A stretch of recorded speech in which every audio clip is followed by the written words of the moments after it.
au cœur de la capitale française, Paris, plus précisément place de la Concorde, se dresse un imposant obélisque égyptien vieux de plus de 3000 ans.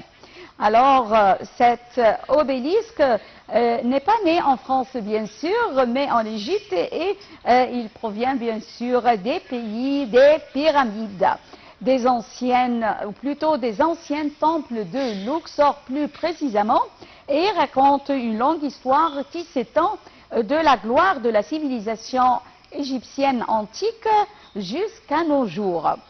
Pour plus de détails sur cet obélisque égyptien qui se trouve en France, j'ai le plaisir d'avoir avec moi en ligne Madame Hanan Aizat, guide touristique, qui va nous parler de ce sujet. Bonjour Madame Hanan Aizat, bonjour.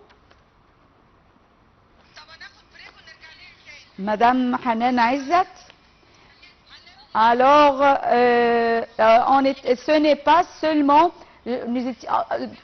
en essayant de retrouver encore une fois Madame Hanan Aizat, alors l'obélisque égyptien qui se trouve en Égypte n'est pas seulement une immense pierre ornée de hiéroglyphes, mais un symbole religieux, politique et culturel. Et aujourd'hui, l'obélisque égyptien de Paris continue d'attirer des milliers de touristes.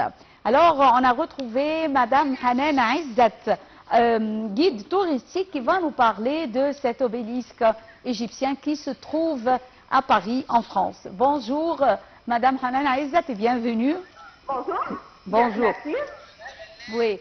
Alors, tout d'abord, comment voyez-vous le contexte historique de cet obélisque égyptien?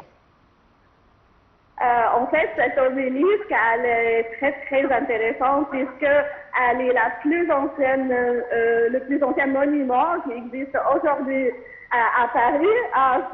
Peu de gens savent ça, puisque cet obélisque, il date du XIIIe siècle avant Jésus-Christ, du règne du roi Ramsès II, et elle vient du temple de Luxor. Et probablement, très peu de gens savent aussi que le roi d'Égypte, Mohammed Ali, à cette époque-là, il allait envoyer les deux obélisques qui se trouvaient devant le temple de Luxor à la France. Donc, il avait offert les deux obélisques. Et c'est juste en 1981 que la France a restitué à l'Égypte la deuxième obélisque. Donc, elle était propriétaire française jusqu'en 1981.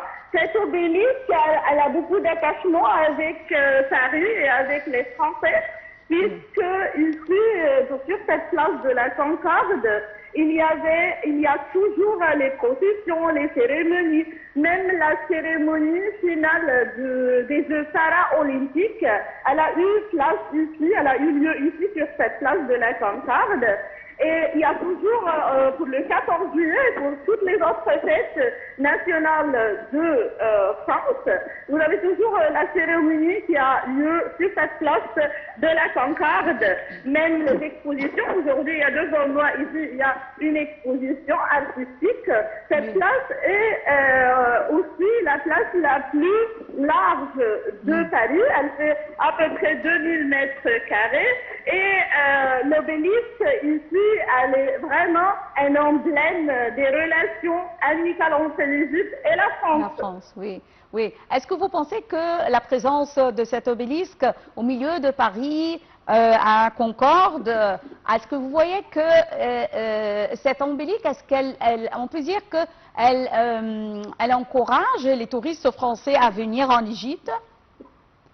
Ah, bien sûr, hein, parce qu'en fait, déjà, les touristes égyptiens, les touristes français, ils aiment beaucoup l'Égypte, et vous savez qu'il y a une très grande collection d'œuvres d'art, de statues, même une cérémonie maintenant au Louvre, qui est tout près ici de la place de la Concorde aussi. Et le Louvre, il contient beaucoup de salles avec des statues, avec des sarcophages, des œuvres égyptiennes. Et tout le monde, il vient ici sur la place de la Concorde, aussi les touristes, et même les touristes qui viennent pour visiter Paris. Donc, ils viennent ici sur la place et puis on leur raconte l'histoire de cet obélisque et qu'il y a tout près le Louvre avec les collections égyptiennes. Et donc oui, ça c'est un emblème très très important et elle fait beaucoup de propagande pour les... Oui, pour le secteur touristique. Alors, une erreur technique a eu lieu, une très petite pause. J'avais avec moi en ligne Madame Hanan Aizat, guide touristique. Une très petite pause et on se retrouve tout de suite.